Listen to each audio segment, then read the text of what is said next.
Nova Cardiologia hoje tem a honra de receber dois amigos, né? Um cardiologista sênior, Leonardo Castro, e, obviamente, uma jovem estudante de medicina, aluna de iniciação científica, Isabela. E, com certeza, essas duas pessoas têm pontos em comum, né? Vontade de aprender, vontade de ajudar pacientes. Não é? E, com certeza, trazem histórias diferentes. A nova cardiologia ela nasce justamente com as mudanças que acontecem nas ciências ômicas, não é? Ou seja, a gente podendo cada vez mais utilizar a genômica, a microbiômica, os métodos novos de cardioimagem, a inteligência artificial, a ciência de dados, e para isso a gente precisa de pesquisar, não é? E, obviamente, pesquisar significa você trabalhar com dados, gerar conhecimento novo e, obviamente, estar aberto àquilo que são as novas perguntas, não é? A ciência traz isso. E aí eu ia perguntar primeiro ao Leonardo. Leonardo, por que as doenças do pericárdio você acha que ficaram esquecidas durante um longo tempo? E, obviamente, no Covid, muita gente passou a ter pericardite, passou a utilizar colchicina e agora parece ter reacendido o interesse por essas doenças. E o que tem feito você estudar elas? Boa tarde, professor Evandro, obrigado pelo convite. Então, as doenças pericárdicas, na verdade, elas sempre tiveram presentes no nosso meio. Ultimamente, bastante esquecidas, talvez por uma falta de interesse investigativo, e as doenças pericárdicas sempre ficaram conhecidas como aquela inflamação em volta do coração que normalmente curava benignamente. E poucos investimentos, poucos estudos sobre as pericardites, né, que são as inflamações do pericárdio.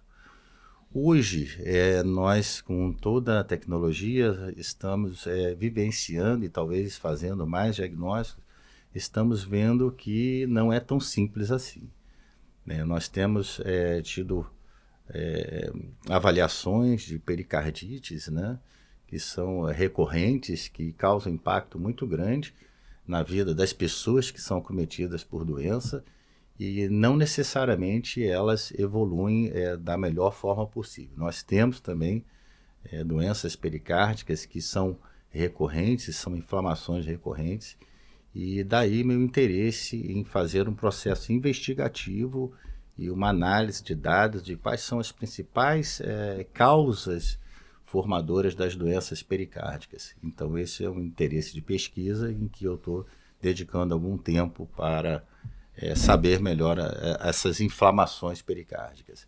Quer dizer, então, no passado, talvez, a coisa fosse muito simplificada, né? As pessoas que tinham derrame do pericárdio se pensava muito em tuberculose. As pericardites eram basicamente virais e obviamente, as pessoas não acreditavam que tivesse nenhum tratamento específico. Não se conhecia muito essa coisa da pericardite recorrente, que você chamou a atenção, que pode acontecer em até 30% dos indivíduos, e que a colchicina se mostrou um medicamento que é capaz de reduzir isso a 50%. E hoje faz parte do tratamento dos pacientes com pericardite. E, por outro lado, acho que o tumor, o câncer, cresceu muito. E com isso a gente tem pessoas hoje, seja por tratamento do câncer e cardiotoxicidade levando a pericardite, seja a agressão do próprio câncer. Então tudo isso, como você chamou a atenção, necessita uma organização dessa investigação. E você tem trabalhado com um conceito novo que é um pericardiograma. O que é isso e o que isso pode ajudar o médico na hora de ver um paciente com uma pericardite aguda, um derrame pericárdico, chegar ao diagnóstico? Explica isso para a gente. Então, explicando melhor um pouquinho das síndromes, das pericardites, das principais síndromes pericárdicas, essas síndromes pericárdicas são um conjunto de agentes etiológicos que podem provocar inflamação no pericárdio. desde causas virais, bacterianas, autoimunes, como doenças autoimunes, o lúpus, a artrite reumatoide, e também causas oncológicas. Qualquer situação que promova uma inflamação do pericárdio são chamadas dentro desse escopo de síndromes pericárdicas, no qual a pericardite está incluída. Então, esse pericardiograma, ele é uma ferramenta, basicamente um apoio a dados em que nós traçamos as principais características das principais síndromes pericárdicas e dos principais agentes etiológicos. Então, esse pericardiograma, na verdade, é um questionário, um formulário, convidando aos médicos a ter um maior pensamento crítico e maior facilidade de anotar os dados e dados investigativos, como é muito importante na anamnese do paciente, saber se ele já fez algum tratamento cancerígeno, se ele tem doença autoimune, se ele viajou para alguma área de risco, se ele visitou caverna, se ele tem animais em casa.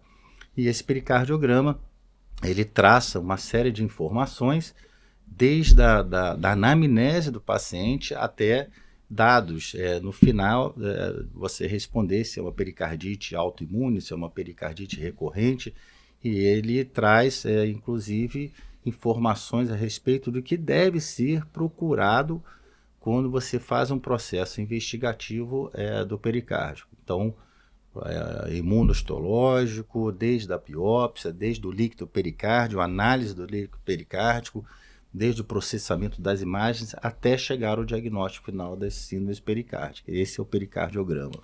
Quer dizer, você de alguma maneira enxerga que sistematizar e organizar quando o médico está frente a um paciente com suspeita de uma síndrome pericárdica. Então você chamou a atenção que tem um guarda-chuva de doenças que acometem o pericárdio, que pode ser uma pericardite aguda, uma pericardite recorrente, um derrame, uma massa no pericárdio. E quando o médico vê esse paciente, ele começa com a história, com o exame clínico, o eletro, os exames básicos, exames avançados, que você vai personalizar e tropicalizar para cada paciente, de tipo de exame você vai solicitar, e no final você tem a chance de chegar à etiologia, né? Então, Exato. Uma forma passo a passo de coletar essa informação e ajudar o médico no raciocínio clínico. Então, você está lançando essa ideia, não é?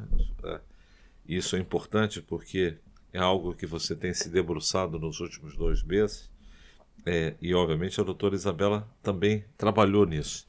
Isabela, eu quero agora conhecer você, não é? Que de estudante de ensino médio, não é? No interior de São Paulo, não é?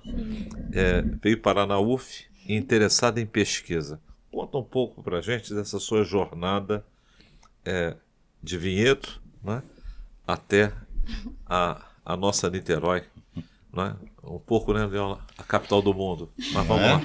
Isso aí, Isabela. Bom, desde o ensino médio eu tinha muita certeza de que eu queria seguir na área científica. Mas acho que na época da escola isso é uma coisa muito distante da nossa realidade, né? A gente não sabe muito bem quais são os caminhos para isso. Então, quando eu comecei a me preparar para o vestibular, comecei a pesquisar mais sobre as universidades, eu descobri que a UF tinha uma base científica, né? Tem um programa do MD-PhD e uma boa consolidação da iniciação científica na faculdade. Então, eu já coloquei como uma das minhas opções. E no início eu passei por uma outra faculdade no interior de São Paulo, mas eu percebi que ali não iria ter os meios pelos quais eu conseguiria seguir o caminho que eu queria. Então, quando eu passei na UF, eu, sem dúvidas, me mudei para cá e vi que realmente aqui tem os meios para isso.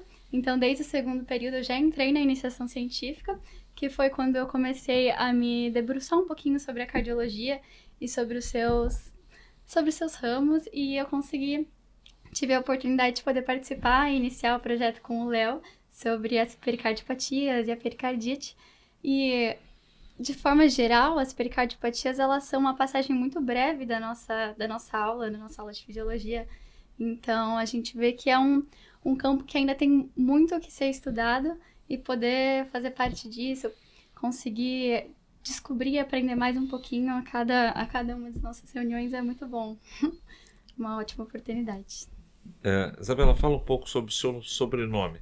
Meu nome é Isabela Lira Vieira e parte dele veio de Portugal, é o Vieira, e o Lira também é italiano. Muito bom. Então, a Isabela é uma jovem que fala quantos idiomas, Isabela? Eu falo, além do português, inglês, espanhol e alemão. Então, ela uma polímata, né? Então, isso estimula, não é? Gostar de aprender. Sim, com certeza. E, obviamente, essa parceria, né? Quer dizer, existe uma mentoria reversa. Você aprende com o Léo, Léo aprende com você e vocês vão juntos criando uma coisa nova que é hoje, não é? Um grupo de doenças esquecidas, né? Na clínica, não é? Existe pouca valorização, as pessoas acham que é uma coisa simples. Tem um líquido no pericárdio, vai lá, drena.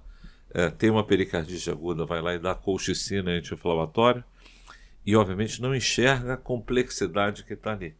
E talvez a complexidade, né, Léo, brote de uma coisa chamada inflamação. Não é? E você tem se estudado esse assunto. Você já gostava disso, não é? Estudando muito a cardiometabologia. Não é?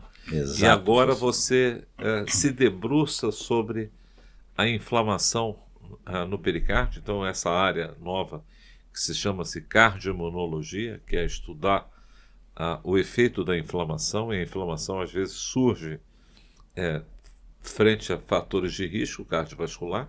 A gente já sabia um pouco disso na aterosclerose, mas agora especificamente vários fatores agridem o pericárdio e levam a um surto de inflamação.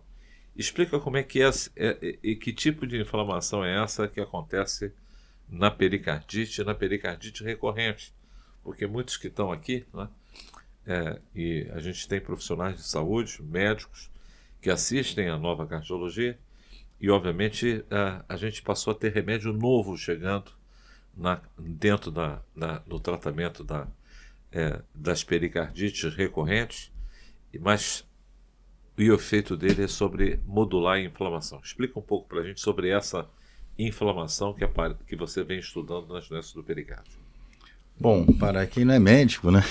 Primeiro, as síndromes inflamatórias pericárdicas, né? Como o próprio nome diz, a Sociedade Europeia definiu isso como um escopo de uma síndrome só, mas a pericardite, ela é uma doença em que você tem uma agressão à membrana que envolve o coração, o pericárdio, né? E por processos inflamatórios, virais, de agentes etiológicos distintos, e promovem ali uma inflamação no pericárdio. Essa inflamação o que provoca os principais sintomas da pericardite, né, que é a dor precordial, dor no peito, opressiva, que às vezes respira fundo, dói, o atrito da membrana que envolve o coração com a pleura do pulmão. E às vezes até vai para o miocárdio também. Exatamente, podendo causar miocardites, enfim. Existe a síndrome miopericárdica, é muito comum, né? A inflamação não só da membrana que envolve o pericárdio, mas também do músculo pericárdico. E isso desenvolve uma série de reações inflamatórias, também relacionadas a agentes autoimunes, que predispõem a essa inflamação, e você tem a ativação de marcadores inflamatórios. E isso faz com que a membrana do pericárdio ela comece a inflamar e a doer, enfim, e tal, em alguns processos você tem o líquido pericárdico. O que promove, na verdade, essa primeira fase do tratamento, o tratamento é baseado em analgésicos do uso diário, né? Ou pode ser a colchicina junto com a aspirina, normalmente associação de duas substâncias por um tempo prolongado, mas surgem também as questões relacionadas à pericardite recorrente. Né? A pericardite recorrente seria uma exacerbação da resposta inflamatória, em que você tem uma inflamação extremamente ativada, em que o próprio mecanismo inflamatório gera uma autoinflamação. Por isso é chamado a pericardite recorrente um processo autoinflamatório, e normalmente durante o período de tratamento agudo, em que nós fazemos o tratamento, que há uma resolução dos sintomas, e aí a recomendação são parar os remédios e surge novamente uma síndrome pericárdica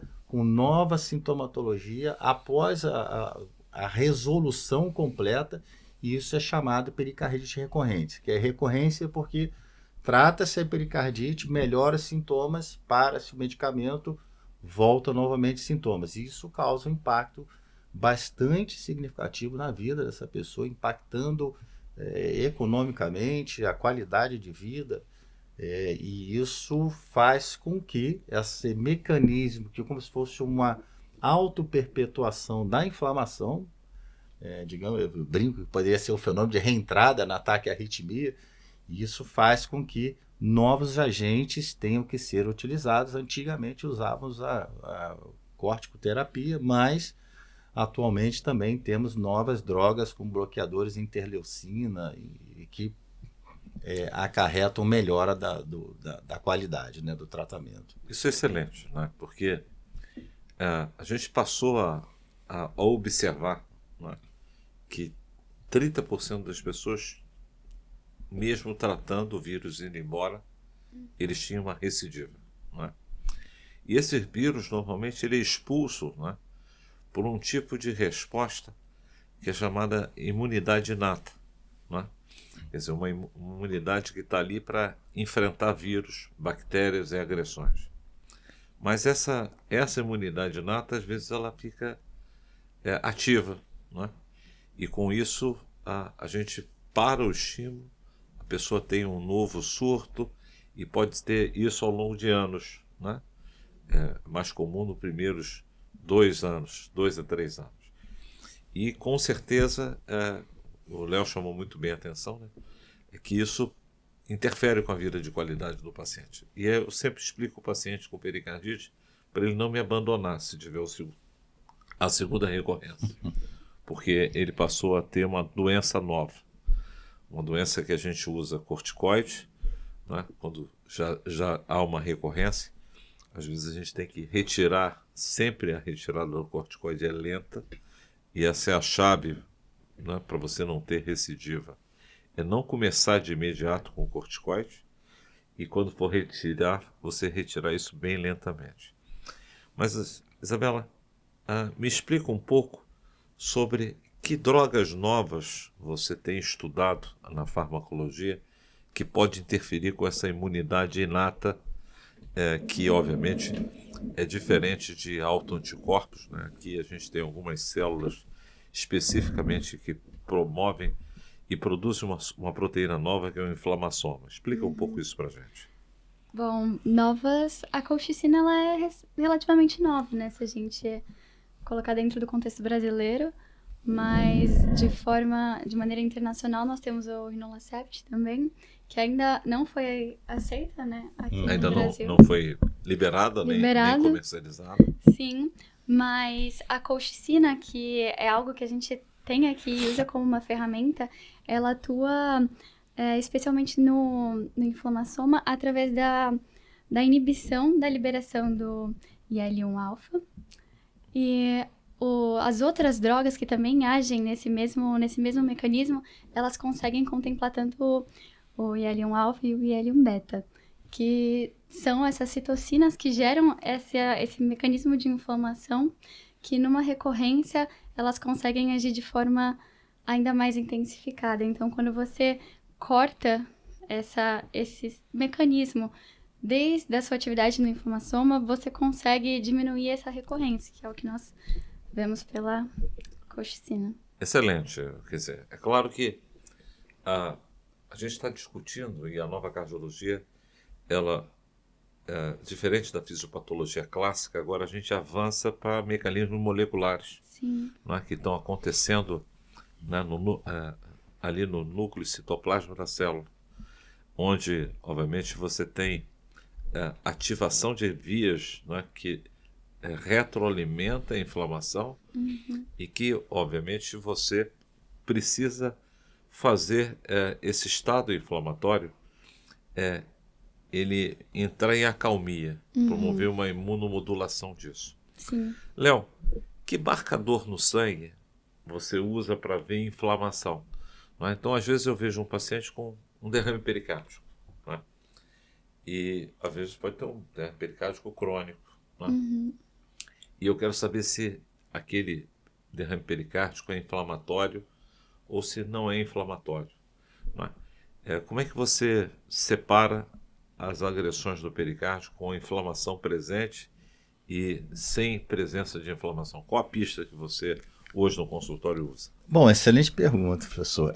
Primeiro, eu acho que já a questão inflamatória, existem aqueles quadros de pericardite que eles são mais considerados graves. Quando você tem uma pericardite, nós vamos falar primeiro da parte clínica. Pericardite com febre elevada, com sinais e sintomas de alterações hemodinâmicas, mas um dos aspectos clínicos mais importantes é a presença de febre elevada. Atrito. Né? Atrito pericárdico, isso às vezes no exame físico, derrame exatamente. Pleural vezes, também. Isso.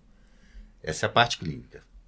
Laboratorialmente, o marcador mais fácil, qualquer unidade hospitalar tem, é a PCR.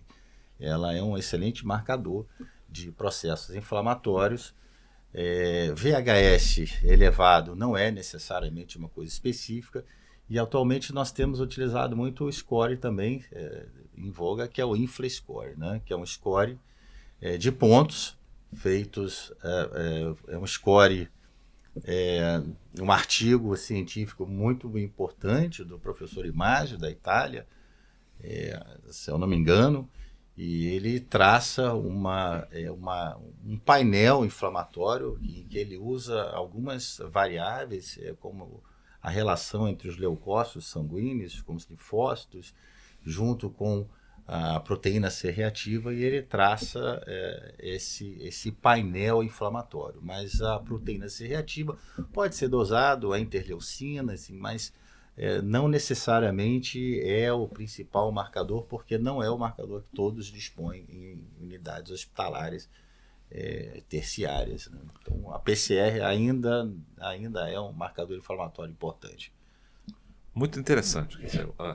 Você vê que a gente está conversando sobre colocar o pericardiograma na prática clínica. Então, quando você vê um paciente com um derrame pericárdico, você olha os valores, primeiro da temperatura, se ele está febril ou não febril. Depois você vê a presença do atrito, marca a inflamação. Mas que mesmo numa pericardite aguda, só acontece às vezes 30% dos pacientes. Aí você vai para a proteína, né, C ultrassensível. Esse é um marcador de inflamação, não é? É muito importante porque quando ele tem valores acima de 10 miligramas por litro, não é? Isso mostra o quanto pode ter, inclusive, infecção bacteriana, não é? Mas o quanto isso é importante. Acima de 3 já é um marcador de inflamação, não é? 2 a 3 na pericardite separa aquele grupo que tem líquido no pericárdio com inflamação e aquele sem inflamação. Mais recentemente, né, nos estudos seus da Isabela, não é? Vocês têm trabalhado muito com a visão desse InflaScore, não é? Que você olha o hemograma também e vê a quantidade de neutrófilo, a quantidade de linfócito e a quantidade de plaqueta, não é? Então isso hoje o moderno cardiologista ele olha para o hemograma em várias doenças, né, no CTI, na enfermaria, e vê o índice de estresse agudo que está esse organismo sofrendo. Quanto mais estresse agudo, mais neutrófilo. Quanto mais estresse agudo, mais se esconde o linfócito, não é? Então obviamente as plaquetas vão aumentando em número. Então tudo isso faz com que o cardiologista, o clínico, o internista, não é? O intensivista, o emergencista, possa olhar se aquele indivíduo que tem um derrame pericárdico ou uma dor pericárdica, muitas das vezes, se aquilo tem um componente inflamatório ou não tem um componente inflamatório, não é? Você vê como a ciência é importante, não é? E obviamente é como a matemática, não é? A matemática ela é a rainha e serva da ciência. Então quando você cria uma ferramenta como um score, você, com o apoio da matemática, você começa a separar justamente isso. Quem tem uma pericardite ou um derrame pericárdico com um componente inflamatório, e aí você vai dar drogas como o Léo chamou a atenção, e você também, drogas que entram a colchicina, os anti-inflamatórios não hormonais, o corticoide e até mesmo os inibidores de interleucina. Não é? A gente vê recentemente num paper extremamente interessante que a gente discutiu recentemente, né, Léo, sobre inflamação, doença cardiovascular do Jack, e chamando a atenção que valores acima de 10 miligramas por litro, eles sugerem fazer os inibidores de interleucina 1. Não é? Ou seja, que são drogas caras, né? Ainda muitas delas não disponíveis no Brasil. Mas, obviamente, essa vai ser uma tendência cada vez mais que a gente vai ter na prática clínica. Léo, explica um pouco o que é esse registro que você está fazendo. Você está querendo conhecer os pacientes com esse conjunto de condições, desse guarda-chuva das síndromes imunoinflamatória miopericárdicos, não é isso? Internados nos hospitais. Explica o que é esse registro, que você está agora numa fase final de aprovação pelo Comitê de Ética da instituição.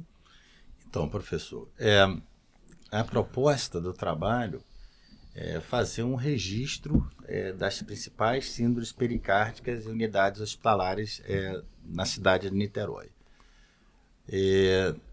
Voltando um pouco ao assunto da pericardite inflamatória, nós entendemos que determinadas síndromes inflamatórias pericárdicas com febre, elas serão internadas em hospitais, dentro de uma unidade hospitalar, para maior investigação. Então, a ideia é nós termos uma análise, fazermos um registro desses pacientes, rastrear esses pacientes, para avaliar qual foi a principal agente etiológico, tentar mapear o agente etiológico causador dessa síndrome pericárdica, né, dessa inflamação do pericárdico, e fazermos um registro.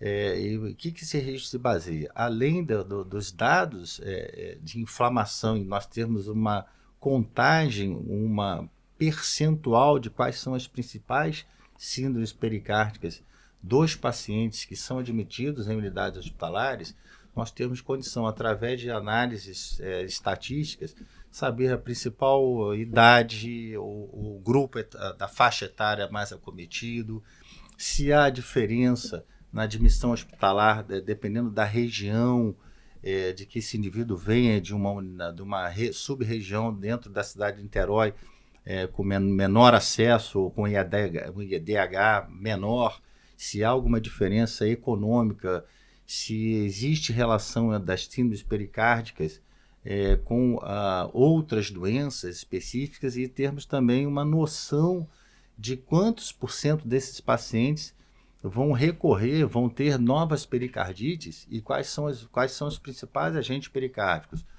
causas neoplásicas, inflamatórias, a própria tuberculose. Nós temos dados mundiais de países com IDH maior do que o nosso, em que as principais síndromes inflamatórias são as pericardites virais. Porém, nós temos também dados da África, em que as principais causas das doenças pericárdicas a tuberculose associada ao vírus HIV. E a importância de nós sabermos aonde nós estamos no meio disso tudo. Quais são as doenças que estão ali envolvidas. Exatamente. E como é que está o cuidado, né? Como é que é feito o cuidado? Se esses doentes vão para a terapia intensiva, se eles fazem punção. Quantos complicam, se fazem punção, o tempo de internato, se nós estamos fazendo o diagnóstico correto, se a análise dos líquidos, de toda a cascata investigativa desse paciente, desde punções pericárdicas, se nós estamos conseguindo fazer o diagnóstico. A ideia do trabalho é exatamente isso, trazer dados, fazer um registro, um dado estatístico, e fazer o registro das principais síndromes pericárdicas na cidade de Niterói. Muito interessante isso. Quer dizer, eu acho que uma coisa que é importante para o sistema público e para o sistema privado. Né? Você, obviamente, está juntando todos esses doentes, né? Não está separando, não está segregando. Você quer ver todas as pessoas atendidas e internadas nos principais hospitais públicos Tantos e privados. públicos e privados, isso. Quer dizer, é uma cidade que tem hoje 450 mil pessoas. Isabela Lira, não é, doutora Bela Lira? Você, quando, né, saiu da sua cidade tem mais ou menos quantos mil habitantes? 80 mil habitantes. E o que ela é diferente de Niterói? Lá tem muita criança, muito jovem. Não, a população é mais idosa. E como é uma população pequena, né, nós não temos essa abrangência de hospitais igual aqui. Normalmente são poucos hospitais. São poucos, nós vamos para os mesmos, a maioria das pessoas se conhece. É uma cidade rural? Não, ela é uma cidade mista. Tem sua parte mais urbanizada, mas tem também sua área rural, que é com a produção de uva. Maravilha, né? Maravilha. Maravilha, né? Tem vinhedo, tem uva. Sim. Né? Então nós estamos falando de... Não tem universidades. Perfeito. Então essa mudança, né? Niterói é uma cidade bem idosa, né, Léo? Uma Bastante. das 3 cidades de maior contingente de idosos em cidades com mais de 100 mil habitantes, tirando as capitais. Então, a gente perde para Santos, São Caetano, depois vem Niterói. Você acha que isso vai poder estar bem espelhado? Que doenças que você acha que levam as pessoas a internarem esses mais idosos hoje nos hospitais do Brasil, de uma maneira geral? Bom, tirando o contexto da área de pesquisa, né, das pericardites, imagino que também nesses grupos etários tenham mais pericardites virais e talvez relacionado ao câncer. Isso neoplasias secundárias, isso é um dado novo, né? A população envelhecida e tendo você mais tem câncer. lido lá fora, você vê esse número crescente de talvez Estados tenhamos Unidos, exatamente fazendo mais diagnóstico, mais com técnicas melhores de acurácia, uma ressonância, trazendo uma qualidade indiscutível no atendimento do paciente, a gente tendo uma noção exata das principais massas e os tumores. Mas, no geral, acredito que as principais causas ainda sejam quedas, traumas em idosos que fazem queda e vão procurar o hospital, pneumonias, inflamações, doenças pulmonares, gripe ainda, nós temos ainda provavelmente uma tensão muito grande. Então você trazendo que a gente pode ter tamponamento cardíaco por trauma, né? Isso obviamente é algo que acontece, né? Principalmente num ambiente, né, que a gente tem regiões no Brasil que o trauma... Eu pensei como mortalidade geral mesmo, hospitalar, queda, fratura, acidentes domésticos mesmo, né? Mas as principais síndromes pericárdicas ainda relacionadas a câncer e inflamação. Mas também pode ter perfuração do coração. Né? Pode ter trauma no coração, trauma automobilístico, trauma ligado à facada, tiro, uma coisa que a gente não vai encontrar lá fora, né? Com exceção em países em conflito. Então, conhecer aquilo que é contemporâneo, né, no seu local é extremamente importante. A nova cardiologia ela traz a importância da ciência de dados, né, da gente poder tomar decisão baseado em evidências e dados, né? E os dados que a gente tem hoje são dados que a gente tem num registro de óbitos no Brasil e, obviamente, registros de internação do DataSUS. A gente ainda tem, obviamente... Então, esse é algo que você também tem tido curiosidade de olhar, Léo?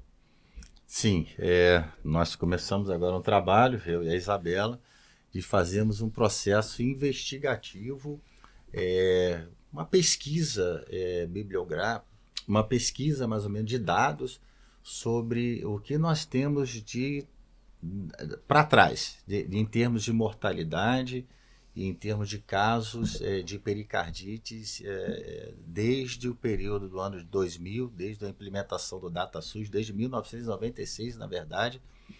Nós estamos fazendo uma pesquisa de dados para avaliar as regiões brasileiras e a principal, se há diferença de mortalidade em relação às pericardites em determinadas regiões e sabemos o número de casos, basicamente. Né? Exato. É claro que regiões que têm mais infecções virais, Zika vírus, dengue, né?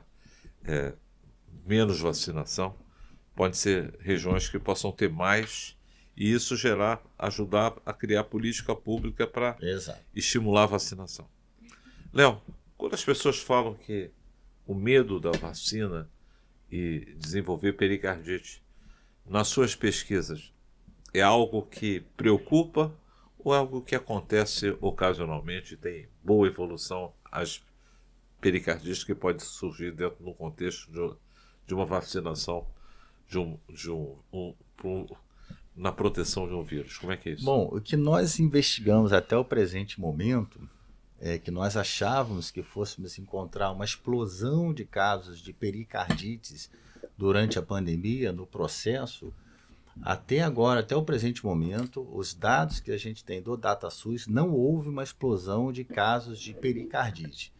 A pergunta é se durante o processo de pandemia nossa unidade de saúde entrou basicamente em colapso e nós não conseguimos fazer o diagnóstico porque muitos desses pacientes que mais graves evoluíram para óbito e nós deixamos de colher dados de registro desses pacientes.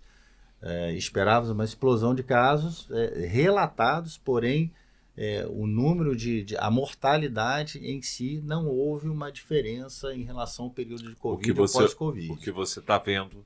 Que eu estou vendo por hora nos dados analíticos que nós estamos levantando. Isso é importante, né? Porque a mesma coisa a gente vê com a pericardite associada à vacina, que é uma coisa que pode acontecer nos primeiros dias após a vacina e que normalmente é uma coisa frustra, é uma coisa autolimitada e é incomum, né? Portanto, gera bastante segurança. Eu digo a você que raramente eu tive poucos pacientes que eu acompanhei e tiveram uma excelente evolução com pericardite pós-vacinação.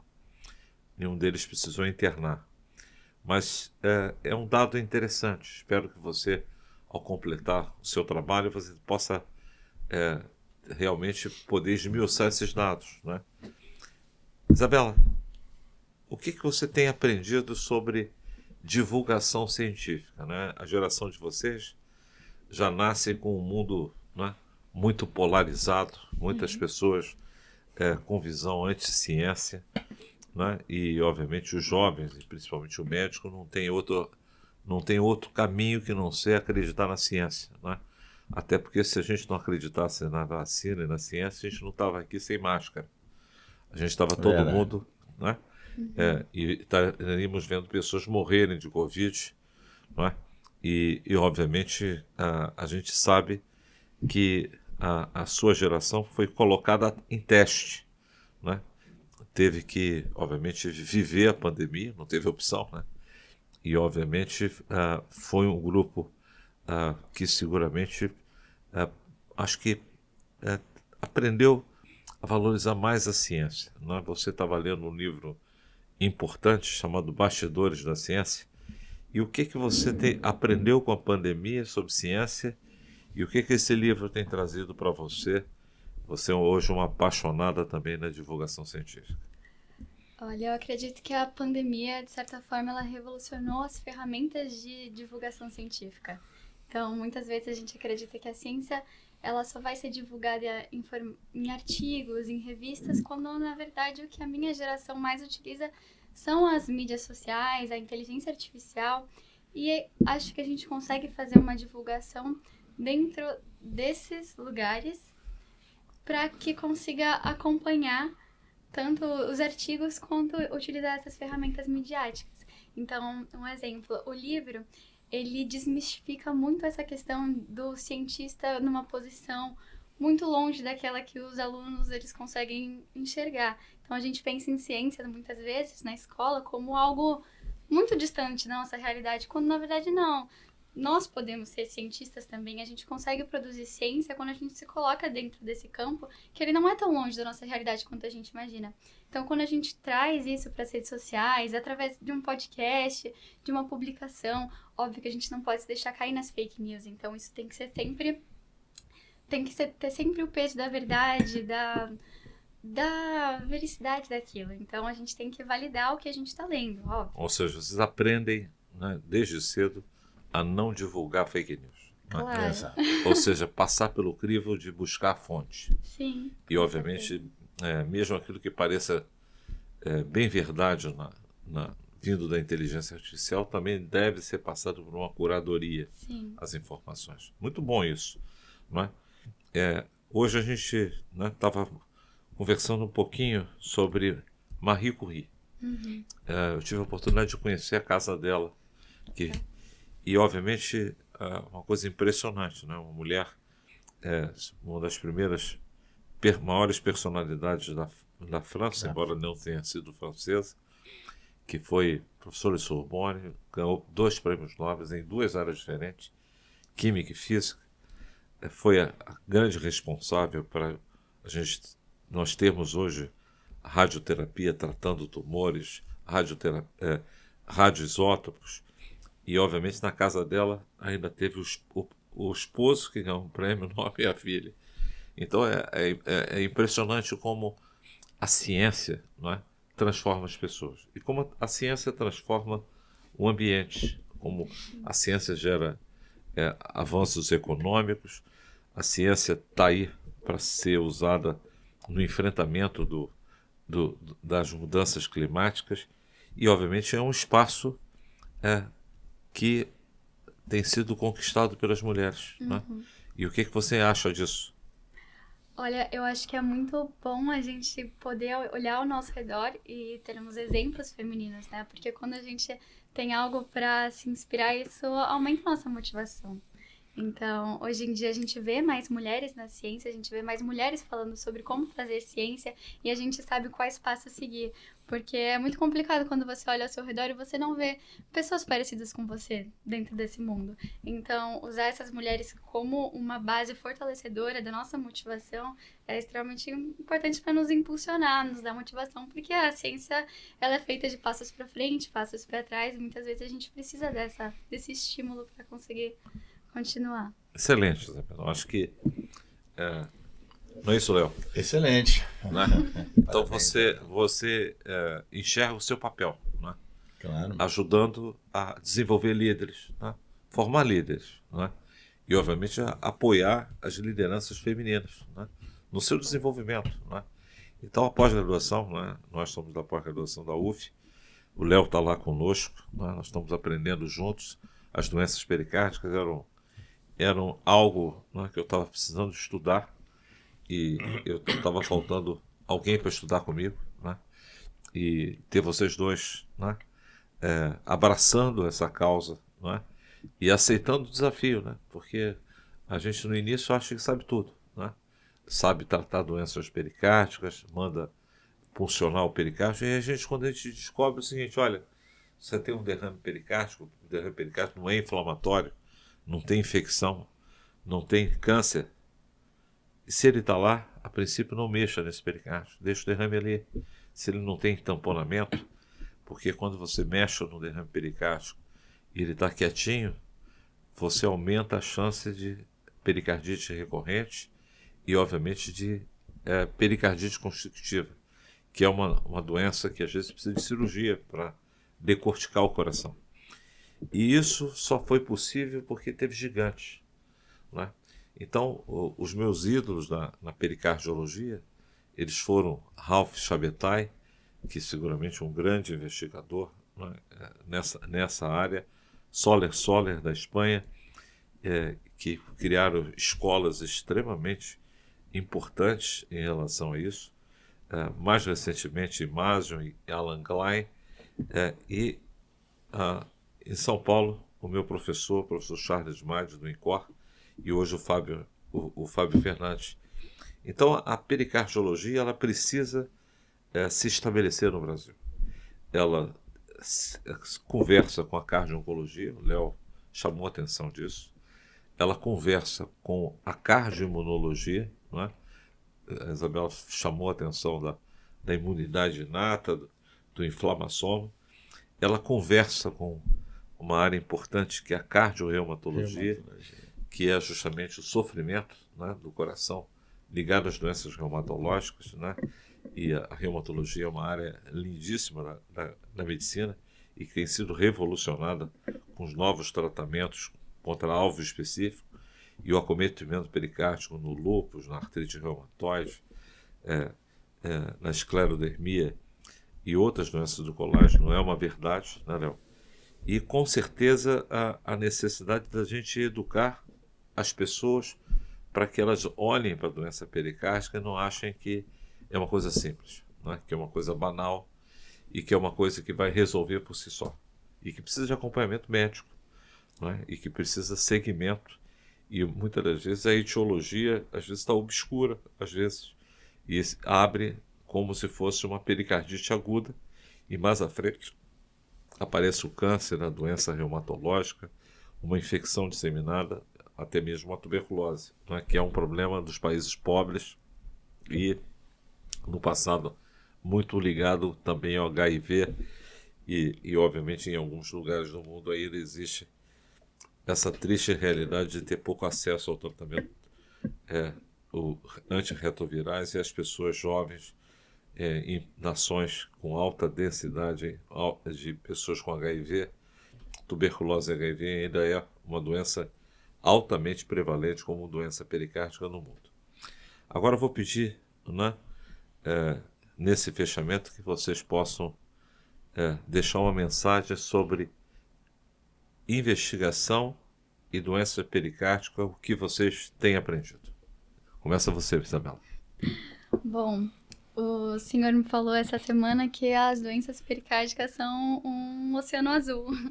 Ao contrário de muitas outras que a gente já tem muito conhecimento, ainda tem muitas coisas que elas devem ser aperfeiçoadas e mais detalhadas dentro das pericardiopatias. E nós estamos aqui para isso. Acredito que esse seja somente um passo de muitos que nós ainda vamos dar como sociedade para melhorar a qualidade de vida dessas pessoas e conseguir entender mais sobre a etiologia das diferentes pericardiopatias. E dessa maneira se ajudar a tratar, prevenir e no futuro ter vacinas. Com certeza. Vacinas que vão evitar com que as pessoas tenham pericardite recorrente e obviamente isso gerando muito menos sofrimento. E obviamente essas doenças podem ter uma evolução às vezes catastrófica com tamponamento e risco de vida. Portanto, elas precisam de um cuidado multidisciplinar e obviamente até clínicas multidisciplinares de doenças do pericárdio. Léo, o que você tem aprendido e qual é a mensagem para o futuro que você pode dizer sobre isso? Desde que eu entrei nesse projeto, professor, eu só aprendo, né? E por mais que a gente estude, a sensação de que tem é que ainda precisa-se muito mais, né? Há um vácuo de conhecimento. Então, eu acho que para quem acha que pericardite é só uma doença de passagem rápida, entender que existem muito mais coisas importantes que a gente precisa dominar do que propriamente a facilidade que parece que se coloca no prato de tratamento. Vamos fazer anti-inflamatório por XPTO semanas e está curado. Não é bem assim. Dominar a ferramenta, o que faz com que o vírus ou o agente etiológico se ligue no pericárdico, entender mais o mecanismo de recorrência da inflamação. Quem dominar mais a inflamação, pode-se sair muito mais informação a respeito da inflamação em si, provocando os processos inflamatórios. Novos agentes, provavelmente anti-câncer, também nos casos nas doenças pericárdicas por implantes, e assim também como a melhora do tratamento das doenças autoimunes. tudo isso vai provocar ainda... Acho que outras coisas vão surgir em relação a drogas anti-inflamatórias e drogas que vão interagir diretamente na recorrência nos agentes da anti-interleucina, e a gente vai ter ainda alguma resposta. Por hora, vamos investigando, vamos tratando, né? Eu fico muito feliz por vocês. Quando a minha geração ela foi formada em cardiologia clássica, né, que é justamente aquilo que a gente faz ainda hoje, a nova cardiologia, ela vai chegando e mudando, a mortalidade do infarto era 30%.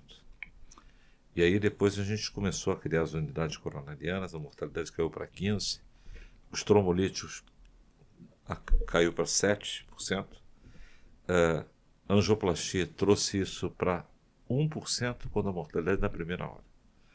Eu não acho inaceitável a gente encontrar um paciente com pericardite e falar assim, olha, toma esse anti-inflamatório e toma essa colchicina. Mas você tem uma chance de 15% de recorrer.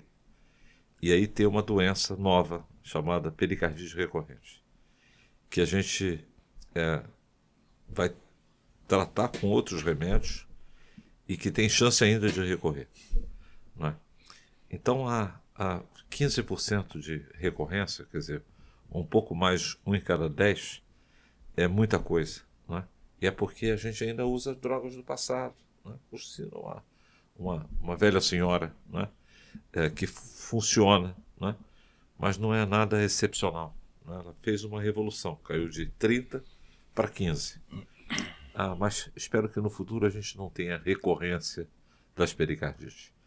Que o indivíduo que tem uma pericardite aguda, acabou, tomou um remédio, resetou o seu sistema da imunidade natural e eliminou o vírus e não volte mais. Não é? Não preciso mais ter eu agora reagindo contra mim mesmo.